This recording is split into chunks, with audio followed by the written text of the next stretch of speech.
Hello everybody, you have tuned in to Eric Jose on Making a Murderer on YouTube. I cover virtually any aspect of making a murderer. I go over the evidence, the documents, the photos. So if you like, stay tuned, and in the future I'll have many more videos besides the one you're about to see.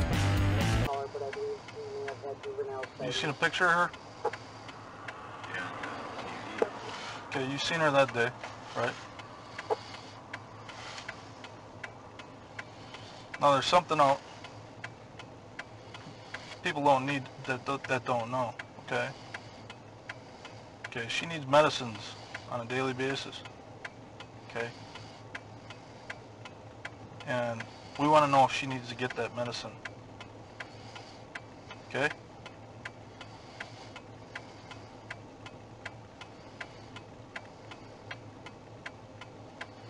We want to get her the help she needs. She's not here anymore. We want to get her back to her parents, man. Why don't you help us do that? What do I have to do? You have to help us. I told you whatever I know. Hello everybody. That clip you were just looking at was from the November 6th of 2005 interview / interrogation of Brendan Dassey by Officer O'Neill in Crivets. He was from the Marinette County Sheriff's Department. That clip you heard was him basically putting the screws to Brendan. He basically was committed to the fact that Brendan was involved or knew something, and he was putting the screws to Brendan. He was using that particular information you heard him saying to try to play on Brendan's sympathies, and I mean just pulling Brendan in a number of different directions. But the whole thing is that through that entire interview, Brendan really held his ground. He just kept telling him, no, I saw her leave. I saw her leaving. That's all he he says it throughout the whole interview. He resists this officer the whole time. But we know that this interview has got problems, and that the reason why I'm revisiting it right now, and I'm revisiting it right now before I finish up with my segment 5 of the reviewing the on-bank review, with basically where Luke Berg's going to be finishing up with his conclusion. I'm putting this in first because I just think that this is part of the tapestry. This interview that happened on November 6th of 2005 is part of the tapestry of what happened to Brendan. And trust me, all of this contact with law enforcement was his first experience with law enforcement. So it was very much sticking out in his head because it was all so very new to him. Okay? So that's why I say that I know the judges basically are of the opinion that the November 6th, interrogation interview thing doesn't matter. It doesn't have any probative value, I guess, towards what happened on February 27th and March 1st. That being said, this isn't a courtroom. This is Eric Jose's YouTube channel. And I am going to say what I think, and that I think this is part of the tapestry. This is part of the tapestry that led up to what happened to Brendan. Now I'm going to show you some things in this video. You're going to see that it's not very much different to what happened on March 1st, only that in this video, Brendan resists. He continues to tell the same story. He doesn't allow Officer O'Neill to try to break him off. And you're going to see Officer O'Neill, he's going to tell Brendan what happened. He's going to tell Brendan when Brendan says something happened. He's going to tell Brendan that didn't happen. He's going to be telling Brendan what happened and what didn't happen. And I'm going to show you some clips here so that you can see exactly what I'm talking about. But we're also going to see the clear and definitive promise that was given to Brendan. And we're going to go ahead and see a longer clip, that the clip you just watched at the beginning there. We're going to see a longer clip that was part of, and so that everybody can see just exactly the full court press that Officer O'Neill was putting on Brendan, essentially, to use a basketball term, full court press. That they were putting this full court press on Brendan basically the day after the RAV4 was found. And we know that there was never any physical evidence found to implicate Brendan at all in any of this. All they ever had was Brendan's coerced confession from March 1st.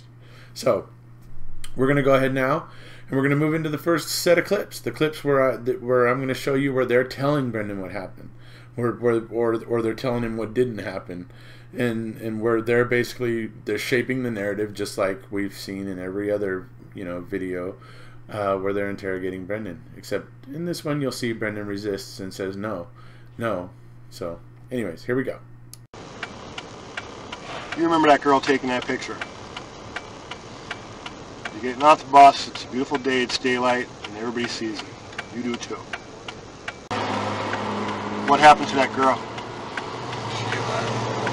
She didn't leave. What happened to that girl? Well, she stayed there 5 minutes, then she left. No, that's what you're being told to say. Well, why are you lying to me about that? I ain't. What do you mean you ain't? I don't know where she is. That truck did not leave that place. It did not go out the driveway and take a left. That's it. Brandon, I know you're still not telling me the truth. She didn't leave. Brandon, she didn't leave. It's either yes or no. I mean, I'm not putting nothing in your mind.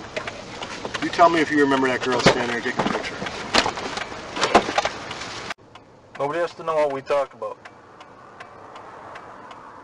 Okay? Yeah, but I told you what I know. You still don't believe me. Okay, so after listening to those clips, who thinks he was putting something in Brendan's mind? Unbelievable. That last clip is, to me, the most just ridiculous of them, in that, I mean, well, among the most ridiculous anyway. I mean, the fact that he's saying, I'm not suggesting, I'm not telling you what to say, or I'm not putting anything in your mind. Baloney, dude. You're resisting everything he says and suggesting what you want him to say. Anyways, so I just wanted to put that into perspective. Now, the next thing I'm going to show you is obviously the promise that was made, that honestly should have never been made at any point during the investigation, in my opinion. But apparently the fact that it was so early on somehow makes it not relevant, I guess. Not exactly sure how that works, but I've been told that the November 6th interview doesn't really pertain. So, I'm doing my best to make it pertain, because I believe that this was in Brendan's head. Why wouldn't it be? This was all among his very first contact with law enforcement. So, we're going to move into the promise now, and then we're going to move into the next bit where it really shows when they really turned on the pressure with Brendan. When they started really going at him, trying to really put that press on him and trying to tug at his emotions and everything that they could possibly do. They had decided that he had done something, that he was part of this on the day after the RAV4 was found, when they couldn't have possibly had a whole lot of evidence to point them really anywhere yet. But they came after Brendan, and then they left him alone for a very long time, until 3 days after Jody told them to leave her alone, told Mark Wiegert and Fassbender to leave her alone. Suddenly, 3 days after that, the focus was back on him again. So I am going to show this promise again because I think it's highly relevant. Okay, let's get beyond being scared. Let's get beyond the idea of you getting in trouble and going to jail, because it's not going to happen, okay? Tell us anything more. Did you actually see her leave, or did she stay there? So, as I've said, this was Brendan's very first contact with law enforcement. Okay, would have been a very, awesome thing to him, because he would have been feeling apprehensive. He wouldn't have understood fully what was going on. There would have been a lot of things that would have been, he just would have been, it would have very much stuck out in his mind what was happening to him, because like I said, it would be a new experience for him. And when we have new experiences, we tend to remember them more vibrantly because we're paying attention more, because it's something new and we're trying to figure it out or whatever, generally. And so we just tend to retain more memory of it. And that's what I'm totally thinking happened with Brendan here. I don't think he forgot one jot of this interview on November 6th. I think it was stuck in the back of his head. And I think it was, you know, in his head as the investigators on February 27th and March 1st were getting at him. Now we're going to show you. I'm going to show you the absolute here where you can see they have absolutely committed to Brendan did it. Brendan is involved. Brendan, you know, they pulled out all the stops and they are going after Brendan now. And I'm going to play this clip for you. This is where they decide to pull out all the stops, where apparently Teresa was on medications, and so they're trying to play on his sympathy, saying, you know, yeah, you know, there's something that not everybody knew here, and that she was on medications, and that she needs to get those meds, you know. So, you know, don't you feel sorry for her, Brendan? Basically, so that's the type of things they've basically gone full force. They're committed. Brendan's the guy. Do you think that her family's missing her? Think we'd want to find her? Yeah. Think she's cold? I would help too if I wanted to find her. Do you think she's cold? Huh? You think she's cold? Yeah. I think we should bring her back to her mom. What do you think? You gonna help us? Where's she at? Let's bring her home. That's the last time I seen her was when she went down the road. Let's bring her home. No more games. In a game. No, you're a man. You're right, Brandon. This ain't a game. But you know what? There's a girl there, okay? And she's cold, she's scared, she don't know where she is. Okay? And she's got people who love her that are looking for her right now. You understand that? Yeah. And they want her back. Whatever way Let's she do the is. right thing. Let's do the right thing and give her back to her parents, where she belongs, okay? I don't know where she is right now. Where was she? Yeah, Steven told us.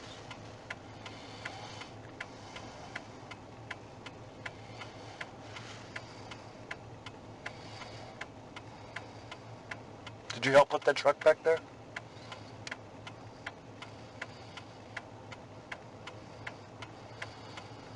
Did you help cover it up? Steve put that truck back there? 846. And I haven't been down in the pit for a long time. Probably a year. You said you were afraid because you thought we'd lock you up, right? What do you think the best thing to do here is to tell the truth? Or you just don't know? Can you take a ride by the pharmacy? I'm Brandon. attempting to get information from the cell caller, but I believe you may have had juvenile You sight. seen a picture of her? Yeah, on the TV. Okay, you seen her that day, right? Now there's something out people don't need that don't know, okay? Okay, she needs medicines on a daily basis, okay? And we want to know if she needs to get that medicine, okay?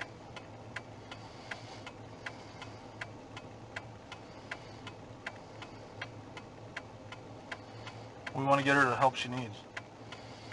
She's not here anymore. We want to get her back to her parents, man. Why don't you help us do that? What do I have to do? You have to help us. I told you whatever I know. This is literally one day after the RAV4 is found. They haven't been able to collect any evidence. How are they coming at Brendan this strongly? One day after the RAV4 is found. It just... you know, it just, you know, I don't know. There's not really, to me, really much of an explanation for it. And the fact of the matter is that after this interview, they leave Brendan alone.